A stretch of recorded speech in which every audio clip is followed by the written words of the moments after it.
cup of coffee standing outside the negotiation space. Cheers, everyone, with coffee. Cheers. Coffee. Okay. So we have with us today, so I'm Kaya, and we have with us A. Grace Stagg. and Patrick Cage. Catherine Martini. I think we probably know you guys by now. And so you guys are working on the Paris Agreement, which is great because we know very little about what's actually happening inside the negotiation space. So Grace, if you could start us off, tell us what I've heard the Paris Climate Package, if you could explain what that is. Right, so what negotiators are working on right now is the entire Paris Climate Package. That is composed of the Paris Agreement, which will be a legally binding document. It'll serve in the very long term, and it's also composed of the COP decision, which will be representing the decision made at this particular COP. So our team is mostly looking at the analytics of the Paris Agreement, which will be the document that will matter for a long period of time. Okay, so we'll get to what the analytics of the Paris Agreement actually means, because I'm not quite sure if I understand that. But I guess, Kat, do you want to give us a little update of kind of where we are up to today, and then we can talk about what just happened? Yeah, sure. So basically, it's like a wonderful choose-your-own-adventure story going on right now. When we showed up, there were over 1,622 brackets in the agreement itself, meaning that by the end of these 2 weeks, negotiators have to eliminate all of those. And just to be clear, so the brackets are things they haven't decided on yet? Exactly. Okay. So it's sort of, how to explain this? Like options in the text, kind of? Well, that's a very charged word. Okay.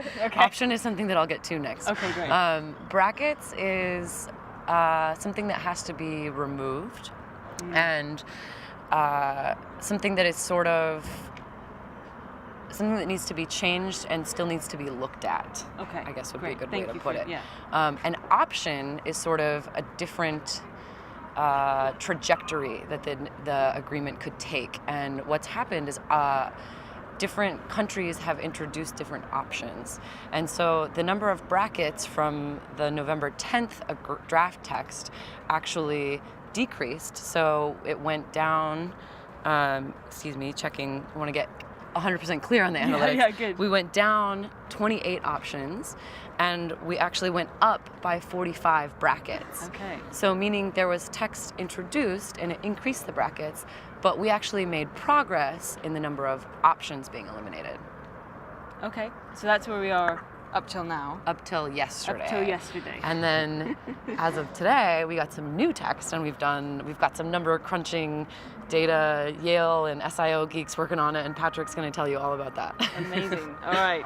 What's going on, Patrick? So, first of all, it's important to note it's about 1:11 right now on Friday, and that's important because things are starting to move so fast that 2 hours from now, it will probably be a different situation. Okay. But one thing that our team actually correctly predicted was that it would be impossible to clear up the 1,600 brackets in the full text, which is about 1,000 in the agreement specifically, in the amount of time that the negotiators have. The ADP is one of the tracks, and they have this week to come up with something to present to their environment ministers, and that should have almost no brackets, almost no options by the time it gets to their table on Monday. Wait, okay. So today's Friday. Today's Friday. Tomorrow they're presenting a text that's supposed to be free of brackets? But by the time they stop tomorrow, because they take off Sundays, it should be mostly free of brackets and options. Only the major important parts should remain. So given the way that things are structured, the amount of time it takes, it seems impossible. And so we predicted the co-chairs of the ADP would propose a text that tries to understand what parties have been saying, implicitly drawing out areas of agreement and creating a bridging text.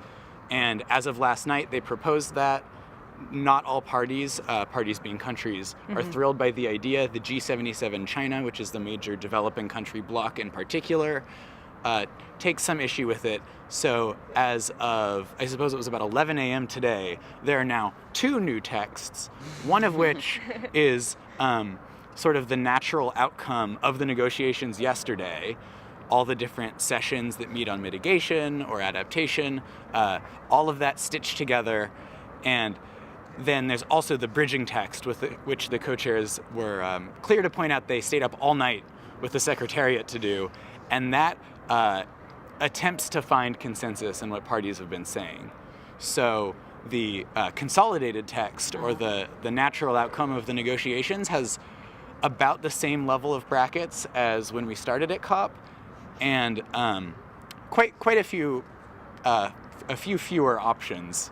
But the bridging text, what the co-chairs wrote, which is slightly contentious and which parties are going to be speaking about soon, I believe at 3 p.m., that one has about half as many brackets and about half as many options as the original text did, which, if parties accept it, if the co-chairs did a job that every country on Earth will agree sort of represents their position, allows for the process to move forward much more quickly. Wow. Okay. That's so much more than I knew before. Do you guys have a question? Yeah, I'm curious how this compares in terms of how the progress is comparing to other COPs. Is it good news? Are we doing well or not doing as well? Right. That's a great question. I think it's doing fabulous. I mean, we've never seen this level of global ambition before in COPs for quite a while. And I think that we've, as our organization has said in our press release yesterday, the text has expanded, and it's going to get consolidated, and that's to be expected. This happens a lot in COPs. Right.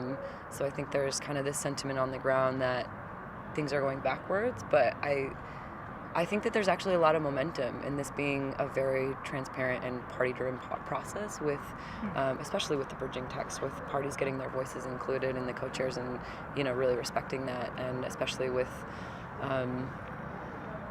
just the transparency of it and all the countries participating, that there's a lot of momentum, and, personally I feel a lot of hope, but that's just my opinion. I have a question. Yeah. So in the COPs I've been to before, there was a lot of blaming and shaming about funding and who's to blame and who's going to pay for it. A lot of questions about the money. So I'm wondering how the Green Fund is doing, and has the United States made a pledge to participate in the Climate Green Fund?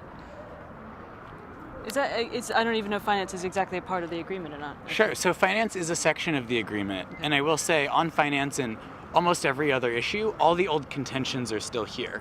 And that's part of why, as of Tuesday night, we were quite worried that an agreement would not come out of these 2 weeks, because we'd sort of fallen into the idea that Paris would be something magical, and it will be important and historic, and we believe an agreement will come out of it, but the negotiations still have to go through their normal life cycle. Exactly. And so you still hear developing countries saying they need more finance to move forward, and you still hear developed countries being fairly firm about what they are and aren't willing to do in terms of financing. So still a lot to happen next week then. Absolutely. And even moving forward after Paris. So there's the Paris Agreement and then all the decisions. And so what's so important is to get the agreement in place and to get a mechanism in place that would continue the process to move forward and to kind of ratchet up over time. Okay, great. Well, maybe we can catch up with you guys next week at some point as well. Absolutely. Because Yes. it's so interesting to hear from the inside. Next time we have to have hot coffee, though. Yes, okay, we promise We next may time. have to do it inside, but today I haven't seen the sun in France, so this is quite lovely. This is, well, It is. cheers. Thank you for Cheers. joining us. Cheers. Cup Hot of coffee. Hot coffee next time. Citizens' Voice. Citizens' Voice. Citizens' Voice. Citizens' Voice. Citizens' Voice.